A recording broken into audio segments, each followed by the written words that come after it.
अगर है हिम्मत, राष्ट्रीय जनता दल कहती है कि हम डेमोक्रेसी को मानने वाले लोग हैं, लोकतंत्र में विश्वास करते हैं, तो एक तो अपने परिवार से अलग किसी को राष्ट्रीय अध्यक्ष बना दे। राष्ट्रीय जनता दल परिवार की पार्टी है और भाजपा कार्यकर्ताओं की पार्टी है। मैं राष्ट्रीय जनता दल में बहुत लंबे काल तक था। चुनाव की प्रक्रिया और चुनाव कैसे होता है मुझे मालूम है।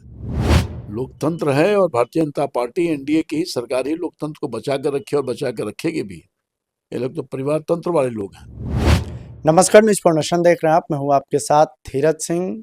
बिहार से आने वाले नितिन नवीन को भाजपा का राष्ट्रीय अध्यक्ष बनाया गया है। हमारे साथ हैं बिहार सरकार में कृषि मंत्री रामकृपाल यादव जी। सर, नितिन नवीन जो बिहार से आते हैं, अब तक के सबसे युवा राष्ट्रीय अध्यक्ष भाजपा के बनाए गए हैं। पहले तो कैसे देखते हैं, कल उनके जो स्वागत समारोह था, आप भी उसमें शामिल हुए थे, कैसे देखते हैं जो फैसला लिया गया? सबसे पहले तो माननीय राष्ट्रीय अध्यक्ष नितिन नवीन जी को शुभकामना और हार्दिक बधाई।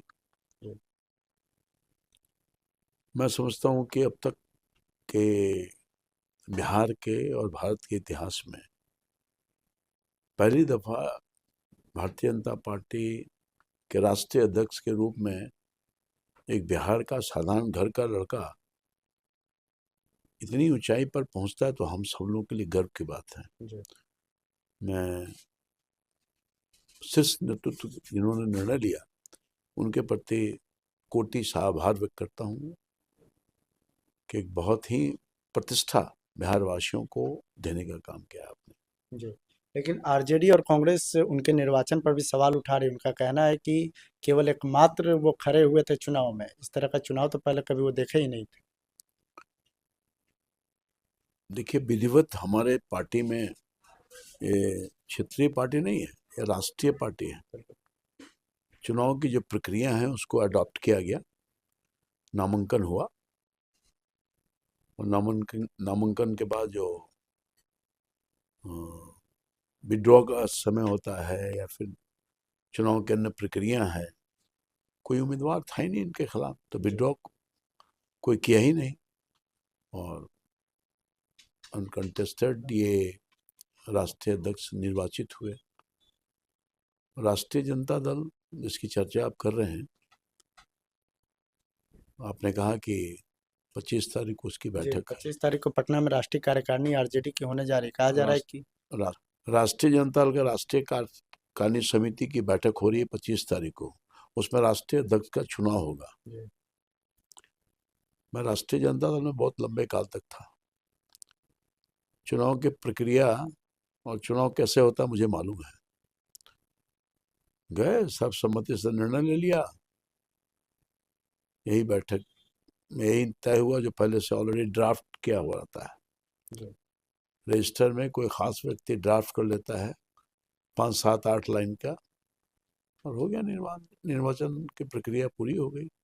कहा जा रहा और है उसमें अगर है हिम्मत, राष्ट्रीय जनता दल कहती है कि हम डेमोक्रेसी को मानने वाले लोग हैं, लोकतंत्र में विश्वास करते हैं, तो एक तो अपने परिवार से अलग किसी को राष्ट्रीय अध्यक्ष बना दे। यादव भी बने, यादव तो बहुत सारे लोग हैं राष्ट्रीय जनता दल में, पुराने लोग हैं और अच्छे लोग हैं, तो उनमें से किसी को राष्ट्रीय अध्यक्ष बना दे। है हिम्मत तो। राष्ट्रीय जनता दल परिवार की पार्टी है और भाजपा कार्यकर्ताओं की पार्टी है, तो इसलिए मैं समझता हूं कि अगर राष्ट्रीय जनता दल कुछ टिप्पणी कर रहा है तो हंसी का पात्र होगा, लोग हंसेंगे। तेजस्वी यादव को कहा जा रहा है कि राष्ट्रीय कार्यकारी अध्यक्ष की जिम्मेदारी दी जा सकती है, तो क्या आपको लगता है कि लालू यादव के बाद जो तेजस्वी यादव कमान जिम्मेदारी संभालने की स्थिति में बने हुए, उनसे पार्टी आगे बढ़ पाएगा? अब समझिए, देखिए बात तो ये है कि राष्ट्रीय जनता दल के राष्ट्रीय माननीय अध्यक्ष लालू प्रसाद यादव आजकल वो थोड़ा बीमार भी हैं और बुजुर्ग भी हो गए काफी। ईश्वर करे वो स्वस्थ रहे हमेशा, लंबी आयु हो उनका। मगर अब दूसरे लोग तो कोई है नहीं आने वाला। लालू जी के बाद तो बहुत सारे कार्यकर्ता हैं। शिष्ट नेतृत्व में एक अपने प्रभाव भी रखा है, पर वैसे लोगों को नहीं आने देगी राष्ट्रीय जनता दल। वो अपने आएंगे तो उनका पुत्र ही आएगा, कोई दूसरा नहीं आएगा। तो ये तय है ये सब फॉर्मेलिटीज हो रहा है। बैठक होगी, हमारे अध्यक्ष वही होंगे, तेजस्वी जी होंगे, पक्का है, तय माना जा रहा है। तो उम्मीद है कि जिस तरीके से तेजस्वी यादव को पार्टी कमान सौंपने की तैयारी चल रही है, वो पार्टी को आगे बढ़ा पाने की स्थिति में होंगे। अब तो आने वाले वक्त पता चलेगा। जी कई बार से तो वही उन्हीं के नेतृत्व में पार्टी चल रही है, of the record. Lalu ji तो कोई निर्णय लेते नहीं है, सब निर्णय उन्हीं का होता है। तेज प्रताप यादव भी उनको चुनौती देते हुए नजर आ रहे हैं तो जेजेडी। उनका पारिवारिक मामला है, मैं उस पर टिप्पणी नहीं करूंगा। तेज प्रताप जी के और तेजस्वी जी के बीच में क्या चल रहा है, उनके पार्टी में क्या चल रहा है। लालू जी के पुत्र हैं तेज प्रताप जी, दोनों पुत्र ही हैं, तो वो भी अपना रखते हैं कि हम भी पुत्र हैं, तो वो भी पुत्र हैं, तो हम क्यों नहीं। तो ये सब अलग अलग चल रहा है, उनका पारिवारिक मामला है, तो उस पर अपना मैं ज़्यादा कोई टिप्पणी नहीं करना चाहता हूँ। मगर ये तय है कि बुरा हाल हो गया। जनता पार्टी है मगर लोग तो वही हैं, चेहरा तो वही है, विचार तो वही है, भाव तो वही है, काम करने के जो तरीका वो तो सब तो वही है भाई, जिसको जनता ने नकार दिया है।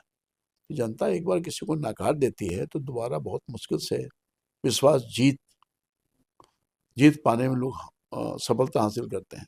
तो पहले हार गए हैं, 78 से 25 हो गए, तो आप जो चाहते हैं कि पार्टी और आगे बढ़े, संगठित हो, उसके लिए खूब मेहनत करें, कार्यकर्ता का विश्वास जीते। पहले तो कार्यकर्ता का विश्वास जीतें।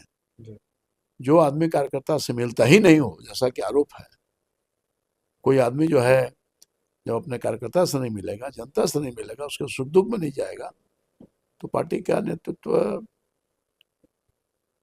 नहीं काम कर सकता आगे, और पर विश्वास भी नहीं जमेगा। तेजस्वी जी को मेहनत करना चाहिए अपने पार्टी को बचाने के लिए। पार्टी खत्म हो गई है।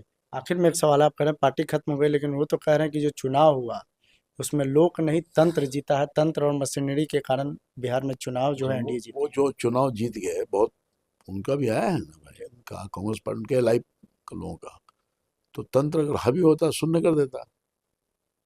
लोकतंत्र है और भारतीय जनता पार्टी एनडीए की ही सरकार ही लोकतंत्र को बचा कर रखी और बचा कर रखेगी भी। ये लोग तो परिवार तंत्र वाले लोग हैं, इनसे कोई उम्मीद है क्या। हाशिए पर आ गए लोग, घबराए हुए हैं, परेशान हैं, कुछ से कुछ बोल रहे हैं, बोलने के लिए कुछ है ही नहीं। चलिए, तो बहुत बहुत धन्यवाद। बिहार सरकार में कृषि मंत्री रामकृपाल यादव जी। दिल्ली से न्यूज़ फॉर नेशन के लिए मैं धीरज सिंह।